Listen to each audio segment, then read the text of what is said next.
Hey everybody, and welcome to Life Worth Living. My name is Michael, I'm Nora. and we are going to give you a little bit different of a video today. We actually had a different video planned for tonight, but things have kind of...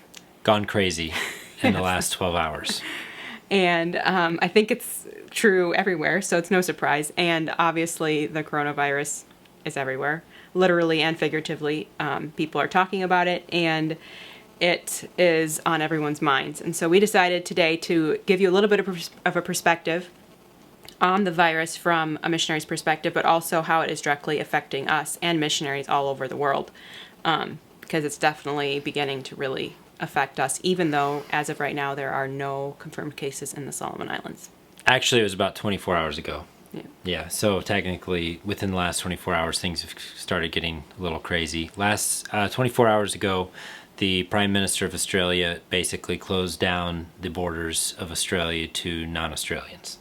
Which means we can't route through Australia. Yeah, and then this morning, the United States government or the State Department said that U.S. citizens, they updated the alert level to level 4 for travel advisory, and they said in that travel advisory is we advise that all Americans come home. Okay. Well, they said that after Australia has already closed our borders, and one of the only ways that we can get home is through Australia. The other way is Fiji. And just a couple hours ago, they have completely ended all flights except for once a week a flight to Singapore, which is not going to help us. Right. At all. So if you're wondering why are we still here, we're stuck. Well, and it's not that like we would have gone home anyway, even if we knew ahead of time, but it is kind of something where we weren't even allowed to, we didn't even have time to think about it. We didn't even have that liberty to because by discuss. the time we knew that we were going to be stuck, we already were stuck. Right. So basically what this means, and I've talked with our consular, U.S. consular here, and said, so what does this mean for us? And unfortunately, what it means is no medical evacuations or just no evacuations. There's just not, because even our medical evacuation program that we have in place is limited by governments. So they can't take me to Australia if Australia is not allowing U.S. citizens, and they won't even transport anyone with the coronavirus anyway. Mm-hmm. And I think that's probably one of our biggest concerns being here is if the virus gets here, or if it's already here or whatever. The hospitals here are so primitive. I mean, they don't have an ICU. They have very limited any kind of respiratory assistance. So there are obviously concerns with that come along with it. But when we came in the first place with my medical issues, there was medical concerns. So it's been, I think, when we first decided to come, it was kind of something where we always said, well, we have this evacuation plan in place, and we're thankful we did because I had to get evacuated. You needed it. Yeah. But I feel like maybe we were relying on that too much because God said, nope, not anymore. Yep. So one of the things that is happening right now in the country is the government is trying to prepare everybody for the event that the COVID-19 does show up here in the Solomon Islands. And so today the PM made a whole bunch of announcements and suggestions, and I mean, they weren't really orders. They were just kind of like, if you can, go. Right now, but that will change if there's a confirmed They have case. canceled all the schools in Guadalcanal, right? Yeah. And in Honiara, and they have asked that all non-essential, non-working citizens go back home to their home province. Which is crazy. If everybody followed that, I feel like that would take down the population dramatically of Honiara. That would be insane. But I don't know how people are going to follow that because from what we heard, Michael was speaking with a Solomon Islander, and they have to pay their own way, and most people don't have that kind of money. The Solomon Islander I was talking to said that they had used all the money that they had saved up for their Christmas traveling, and I mean that Christmas was just a couple months ago, and so they literally don't have the money. And I was talking to to one of the employees at our U.S. consular, and she's a Solomon Islander, and she said after I was asking all these things, and she said basically what I told someone earlier today is, look, pretty much we're to the point everything is in the hands of God, and we need to pray. And I looked at her and I said, "You are absolutely right." I feel like there's different times in life where God puts us in circumstances where everything is, we don't have control over it. And sometimes it's just us individually. I think the thing unique about this is that the whole world seems to be in this kind of limbo area where there's so much going on that we have zero control. We have no control over what countries close their borders. We have no control over what airlines decide to ground their flights. We have no control over the government's orders and decisions. And sometimes it can feel like you're just losing control of everything, but I think it's important to remember that you do have control of your response, how you respond to it. And some of those responses that we often go through are, some people do it differently and a better manner than some, but freaking out, we go into survival mode, or we learn, we grow from it. I know personally I am prone to just go into survival mode. Like, it's just, you have the mindset of, this isn't going to last forever. We can just make it. We'll just survive this. We can do anything for 2 weeks, or we can do anything for a month. We can make it through it. And it's tempting to do that, but I think you miss out a lot of what God's wanting to do, and it kind of wastes the event. God brought this into our lives for a reason. Mm-hmm. Don't let it go to waste. See what God's trying to teach you through it. Trying to teach me through it. So one thing that we personally are trying to do is just already searching for ways that we can learn from this.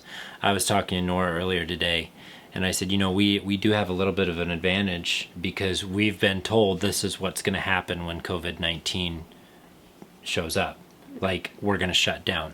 And so we're already just kind of like saying, hey, these are some things that we want to do if we go into a 2-week quarantine.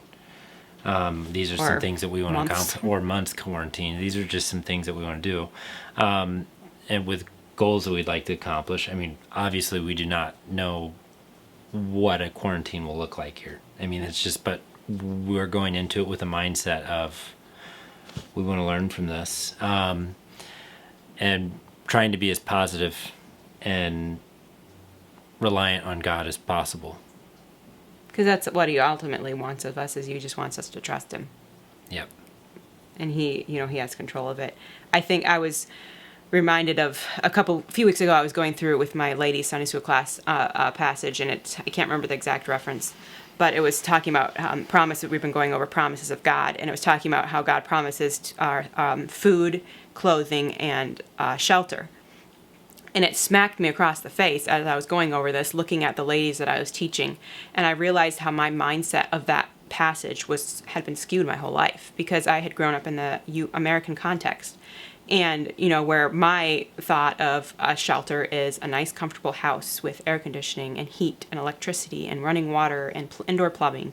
And that's kind of what I thought of as shelter. And so when I read that verse, I thought that, that's what I associated with that. Or food. And I thought a full fridge and pantry, and, or clothing and a whole full dresser of clothes. And that passage didn't really mean, what it meant to these ladies that I'm talking to and doing this Bible study with, that most of them have a few items of clothing. Most of them eat the same food every single day.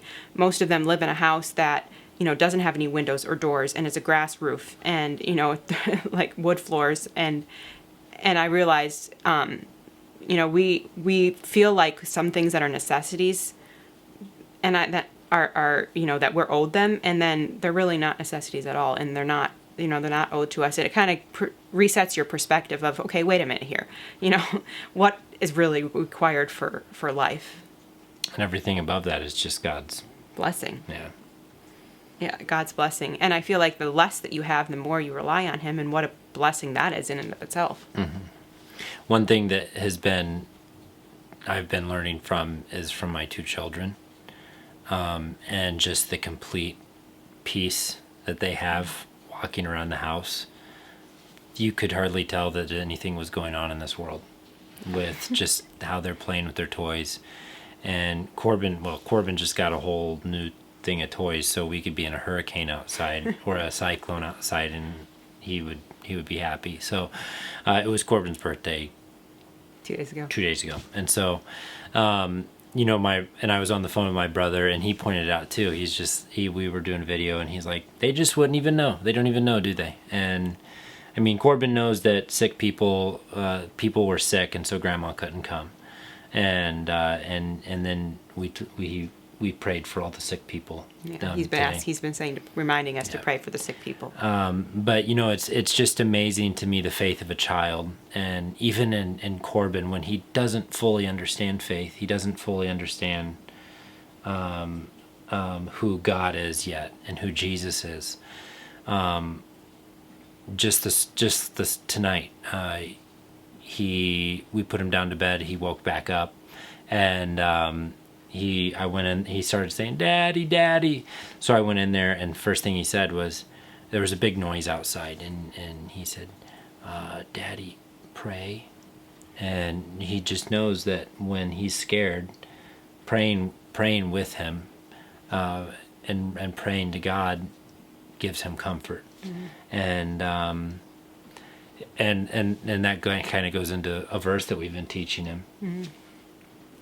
It's Psalm 56:3, and he's so cute when he's quoting it. I just love listening to quote it. But it's, "What time I am afraid, I will trust in thee." And we've been really working on that with him, because he gets scared. There's a lot of noises at night, and he'll get scared, and just reminding him that God can take care of him. And that's true of us too. And sometimes we think, oh, but our situations are so much more complicated than a little kid scared of a dog barking at night. But that's real fear, just as much as, what if a medical emergency happens and we're stuck here, what happens, as much as that, can be fearful as well. And God, nothing's too big for God. Yeah. Nora and I were talking earlier today about, we've had questions, we've had comments on, I think even on our YouTube, like, why are you guys there? Or why don't you just come home when you went through when I went through the evacuation? Well, God called us here, and he made it very clear he wanted us here. And yeah, we've had doubts at times. Those come they come when things get hard. But God called us here to give the gospel. Why are we here? To give the gospel. And our calling has placed us here at this moment in a time that we are stuck here now.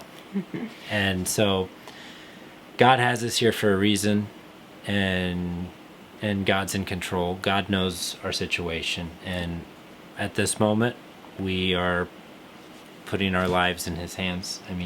And that should be something we do all the time. Yeah. There are many areas that we're looking into of how we can continue ministering if there is a shutdown of life here in the Solomon Islands, and if a bunch of our people go back to their provinces. We're praying that all communications and all water and all electricity will keep on going. And so some of our ministry ideas are on the fact that all that remains intact. And one thing that we're doing is we've started a YouTube channel for our church. And so for all of the Solomon Islanders listening, I've started a YouTube channel. We've started a YouTube channel for our church called Pacific Light. And you can go to YouTube, search Pacific Light, and it should pop up. There are no videos on there yet. But by noon tomorrow, we're going to be posting, Lord willing, we're going to be posting the first video. It's going to be about a 5-minute video, and we're just going to be doing things of encouragement, how you can find peace in a time like this, how you can be what the Bible says about fear, and just short, maybe looking at one verse and just talking about it for 5 minutes, and it will be in Solomon Pidgin. Be in Solomon Pidgin. So if you don't speak Solomon Pidgin, if you want to check it out, you can, but you may not understand very much of it. I think probably one of the biggest things that this has made people realize is that life is short, and life is very unexpected right now, and it kind of makes you step back from your life and just kind of look at the big picture a little bit, and which I think is very helpful. But life is short. We don't have very much time left, and we need to be busy. And we need to be telling people about how they can find real peace. And what a better time than when people are scared and people have a lot of fear. And it's been really neat to see how our supporting churches have gotten so creative, because I think it kind of takes you out of your comfort zone. It takes you out of your box. You're used to having, okay, we go to church and we do this and we go to door, And all of that is all of that's taken from you. You have to be creative, and I mean, it's been really neat to watch. It's been really encouraging. And another thing that we're excited about is a lot of our supporting churches that have not been live streaming are live streaming now. They were forced. Yes. So now, one silver lining in all of this is that, and we just hope that our supporting churches keep doing that, because we normally watch a live streaming of one of our supporting churches on Monday morning. Yeah, which is the Sunday evening service. And I mean, because we enjoy hearing preaching too. So when we need preaching too. So we're excited about that. With all that said, when we look at the grand scheme of things, I would say every single country is being impacted by this. Whether the country has COVID-19 or not, cases, every country is being impacted. It's impacting our economy. And so we need prayer. The world needs prayer. We need to pray for our leaders. We need to pray for our medical workers. We need to pray for just the people, the border agents, and I mean, a lot of workers. The teachers, educational leaders, pastors. There's just so much unknown. There's so many decisions to be made, and just pray for wisdom, and obviously pray for healing and mercy from God. Every culture, every country is got different situations, have got different shutdown regulations and things. Everybody's being impacted in different ways. But basically we could just sum it up and say it's no fun for anyone. Some people have it worse than others. Honestly, I would feel that as of right now, I mean, I drove into Haniara today, and life goes on as normal so far. It's just going on. Like, I have seen no difference. One guy made a coronavirus joke in line at one of our shops, and that was about it. But basically, all that said is we need to pray for our world. Yeah, and pray for your missionaries too. I know, especially the missionaries that are on deputation or furlough right now, and their plans have drastically changed. Meetings being canceled. They're losing money support because of their no love gifts and no love offerings. And missionaries overseas with all the traveling to and fro is being so restricted and complicated. So pray for your missionaries. And we know that you guys do pray for us, and we're thankful for that. Yeah, we are so encouraged by those who watch our channel, follow us on Facebook, and we are very thankful for that. You guys have a wonderful day, and find a way to be a blessing to someone. Yeah. Be creative about it. And wash your hands. Yep. Hey, one thing that we've really enjoyed doing recently is Marco Polo, and especially for those who are in shutdowns and quarantines. If you want to have face-to-face conversation with people, Marco Polo is a good way. Yeah, or obviously just FaceTime or video calls too. Yeah, we do it with a lot of missionary friends of ours, and just send a Marco Polo and say, "Hey, I had this verse, and it meant thinking about you today." Yeah. Or try to find ways to be an encouragement. There's a lot of people that are shut in. A lot of the elderly people that now their routines have changed, and obviously if quarantine comes to your city, which I just saw that California, I think the whole state of California is now quarantined. Find ways to still encourage people, because there's a lot of people that were discouraged before this happened, and now this has happened, and it's only cherry on the ice cream. This is a big deal. People are being impacted. Yeah. We need to pray. We love you guys. Thank you so much for watching. You guys have a wonderful day. And we'll see you next time. God bless.